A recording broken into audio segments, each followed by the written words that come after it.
The Road to Oz. Chapter 22. The Birthday Celebration. A clear, perfect day, with a gentle breeze and a sunny sky, greeted Princess Ozma as she wakened next morning, the anniversary of her birth. While it was yet early, all the city was astir and crowds of people came from all parts of the land of Oz to witness the festivities in honor of their girl ruler's birthday. The noted visitors from foreign countries, who had all been transported to the Emerald City by means of the magic belt, were as much a show to the Ozites as were their own familiar celebrities, and the streets leading from the royal palace to the jeweled gates were thronged with men, women, and children to see the procession as it passed out to the green fields where the ceremonies were to take place. And what a great procession it was! First came 1,000 young girls, the prettiest in the land, dressed in white muslin, with green sashes and hair ribbons, bearing great baskets of red roses. As they walked, they scattered these flowers upon the marble pavements, so that the way was carpeted thick with roses for the procession to walk upon. Then came the rulers of the 4 kingdoms of Oz, the Emperor of the Winkies, the Monarch of the Munchkins, the King of the Quadlings, and the Sovereign of the Gillikins, each wearing a long chain of emeralds around his neck to show that he was a vassal of the ruler of the Emerald City. Next marched the Emerald City Cornet Band, clothed in green and gold uniforms and playing the Ozma two-step. The Royal Army of Oz followed, consisting of 27 officers, from the Captain General down to the lieutenants. There were no privates in Ozma's army because soldiers were not needed to fight battles, but only to look important, and an officer always looks more imposing than a private. While the people cheered and waved their hats and handkerchiefs, there came walking the royal Princess Ozma, looking so pretty and sweet that it is no wonder her people love her so dearly. She had decided she would not ride in her chariot that day, as she preferred to walk in the procession with her favored subjects and her guests.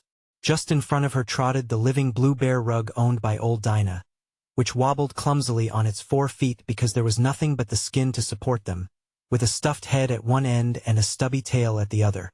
But whenever Ozma paused in her walk, the bear rug would flop down flat upon the ground for the princess to stand upon until she resumed her progress. Following the princess stalked her 2 enormous beasts, the cowardly lion and the hungry tiger, and even if the army had not been there, these 2 would have been powerful enough to guard their mistress from any harm. Next marched the invited guests, who were loudly cheered by the people of Oz along the road, and were therefore obliged to bow to right and left almost every step of the way. First was Santa Claus, who, because he was fat and not used to walking, rode the wonderful sawhorse. The merry old gentleman had a basket of small toys with him, and he tossed the toys one by one to the children as he passed by. His Ryls and Nooks marched close behind him. Queen Zishi of Ix came after, then John Doe and the cherub, with the rubber bear named Para Bruin strutting between them on its hind legs. Then the Queen of Maryland, escorted by her wooden soldiers. Then King Bud of Noland and his sister, the Princess Fluff. Then the Queen of Ev and her 10 royal children. Then the Braided Man and the Candy Man side by side. Then King Dox of Foxville and King Kickabray of Duncaton, who by this time had become good friends. And finally Johnny Dewett, in his leather apron, smoking his long pipe.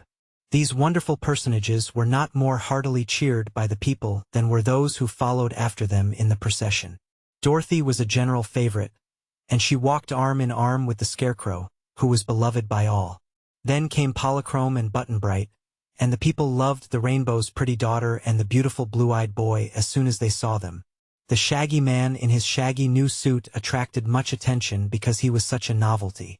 With regular steps tramped the Machine Man Tick-Tock, and there was more cheering when the Wizard of Oz followed in the procession. The Wogglebug and Jack Pumpkinhead were next, and behind them Glinda the Sorceress and the Good Witch of the North. Finally came Billina, with her brood of chickens to whom she clucked anxiously to keep them together and to hasten them along so they would not delay the procession.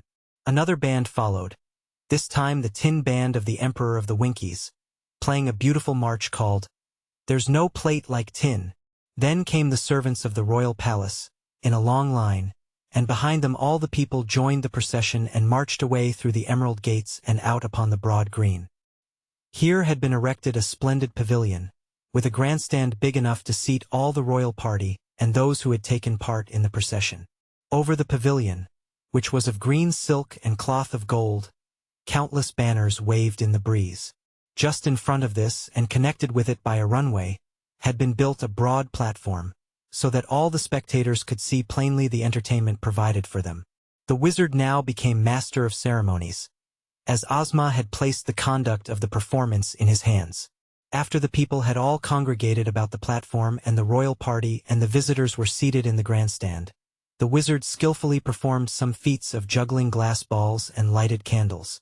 He tossed a dozen or so of them high in the air and caught them one by one as they came down, without missing any. Then he introduced the scarecrow, who did a sword-swallowing act that aroused much interest. After this, the Tin Woodman gave an exhibition of swinging the axe, which he made to whirl around him so rapidly that the eye could scarcely follow the motion of the gleaming blade. Glinda the sorceress then stepped upon the platform, and by her magic made a big tree grow in the middle of the space, made blossoms appear upon the tree, and made the blossoms become delicious fruit called tamornas. And so great was the quantity of fruit thus produced that when the servants climbed the tree and tossed it down to the crowd, there was enough to satisfy every person present. Para Bruin, the rubber bear, climbed to a limb of the big tree, rolled himself into a ball, and dropped to the platform, whence he bounded up again to the limb. He repeated this bouncing act several times, to the great delight of all the children present. After he had finished and bowed and returned to his seat, Glinda waved her wand and the tree disappeared, but its fruit still remained to be eaten. The Good Witch of the North amused the people by transforming 10 stones into 10 birds, the 10 birds into 10 lambs, and the 10 lambs into 10 little girls, who gave a pretty dance and were then transformed into 10 stones again, just as they were in the beginning. Johnny Dewett next came on the platform with his tool chest, and in a few minutes built a great flying machine. Then put his chest in the machine and the whole thing flew away together, Johnny and all, after he had bid goodbye to those present and thanked the princess for her hospitality. The wizard then announced the last act of all, which was considered really wonderful. He had invented a machine to blow huge soap bubbles, as big as balloons, and this machine was hidden under the platform so that only the rim of the big clay pipe to produce the bubbles showed above the flooring. The tank of soapsuds and the air pumps to inflate the bubbles were out of sight beneath, so that when the bubbles began to grow upon the floor of the platform it really seemed like magic to the people of Oz, who knew nothing about even the common soap bubbles that our children blow with a penny clay pipe and a basin of soap and water. The wizard had invented another thing. Usually soap bubbles are frail and burst easily, lasting only a few moments as they float in the air. But the wizard added a sort of glue to his soapsuds, which made his bubbles tough. And, as the glue dried rapidly when exposed to the air, the wizard's bubbles were strong enough to float for hours without breaking. He began by blowing by means of his machinery and air pumps several large bubbles which he allowed to float upward into the sky, where the sunshine fell upon them and gave them iridescent hues that were most beautiful. This aroused much wonder and delight, because it was a new amusement to everyone present, except perhaps Dorothy and Button-Bright, and even they had never seen such big, strong bubbles before. The wizard then blew a bunch of small bubbles and afterward blew a big bubble around them so they were left in the center of it. Then he allowed the whole mass of pretty globes to float into the air and disappear in the far distant sky. "That is really fine," declared Santa Claus, who loved toys and pretty things. "I think, Mr. Wizard, I shall have you blow a bubble around me. Then I can float away home and see the country spread out beneath me as I travel. There isn't a spot on Earth that I haven't visited, but I usually go in the nighttime, riding behind my swift reindeer. Here is a good chance to observe the country by daylight, while I am riding slowly and at my ease. Do you think you will be able to guide the bubble?" asked the wizard. "Oh yes, I know enough magic to do that," replied Santa Claus. "You blow the bubble with me inside of it, and I'll be sure to get home in safety." "Please send me home in a bubble too," begged the Queen of Maryland. "Very well, madam, you shall try the journey first," politely answered old Santa. The pretty wax doll bade goodbye to the Princess Ozma and the others, and stood on the platform while the wizard blew a big soap bubble around her. When completed he allowed the bubble to float slowly upward, and there could be seen the little Queen of Maryland standing in the middle of it and blowing kisses from her fingers to those below. The bubble took a southerly direction, quickly floating out of sight. "That's a very nice way to travel," said Princess Fluff. "I'd like to go home in a bubble, too." So the wizard blew a big bubble around Princess Fluff, and another around King Bud, her brother, and a third one around Queen Zishi, And soon these 3 bubbles had mounted into the sky and were floating off in a group in the direction of the kingdom of Noland. The success of these ventures induced the other guests from foreign lands to undertake bubble journeys. Also, so the wizard put them one by one inside his bubbles, and Santa Claus directed the way they should go, because he knew exactly where everybody lived. Finally Button Bright said, "I want to go home, too." "Why, so you shall," cried Santa. "For I'm sure your father and mother will be glad to see you again. Mr. Wizard, please blow a big, fine bubble for Button Bright to ride in, and I'll agree to send him home to his family as safe can be." "I'm sorry," said Dorothy with a sigh, for she was fond of her little comrade. "But perhaps it's best for Button Bright to get home, 'cause his folks must be worrying just dreadful." She kissed the boy, and Ozma kissed him, too, and all the others waved their hands and said goodbye and wished him a pleasant journey. "Are you glad to leave us, dear?" asked Dorothy, a little wistfully. "Don't know," said Button Bright. He sat down cross-legged on the platform, with his sailor hat tipped back on his head, and the wizard blew a beautiful bubble all around him. A minute later it had mounted into the sky, sailing toward the west, and the last they saw of Button Bright, he was still sitting in the middle of the shining globe and waving his sailor hat at those below. "Will you ride in a bubble, or shall I send you and Toto home by means of the magic belt?" the princess asked Dorothy. "Guess I'll use the belt," replied the little girl. "I'm sort of afraid of those bubbles." "Bow wow," said Toto approvingly. He loved to bark at the bubbles as they sailed away, but he didn't care to ride in one. Santa Claus decided to go next. He thanked Ozma for her hospitality and wished her many happy returns of the day. Then the wizard blew a bubble around his chubby little body and smaller bubbles around each of his Arwyls and Nooks. As the kind and generous friend of children mounted into the air, the people all cheered at the top of their voices, for they loved Santa Claus dearly, and the little man heard them through the walls of the bubble and waved his hands in return as he smiled down upon them. The band played bravely while everyone watched the bubble until it was completely out of sight. "How about you, Polly?" Dorothy asked her friend. "Are you afraid of bubbles, too?" "No," answered Polychrome, smiling.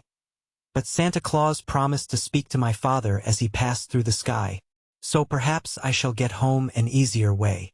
Indeed, the little maid had scarcely made this speech when a sudden radiance filled the air, and while the people looked on in wonder, the end of a gorgeous rainbow slowly settled down upon the platform.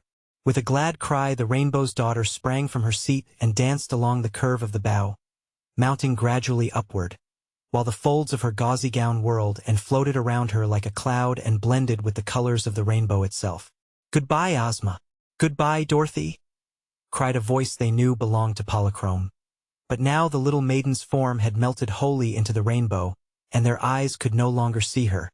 Suddenly the end of the rainbow lifted and its colors slowly faded like mist before a breeze. Dorothy sighed deeply and turned to Ozma.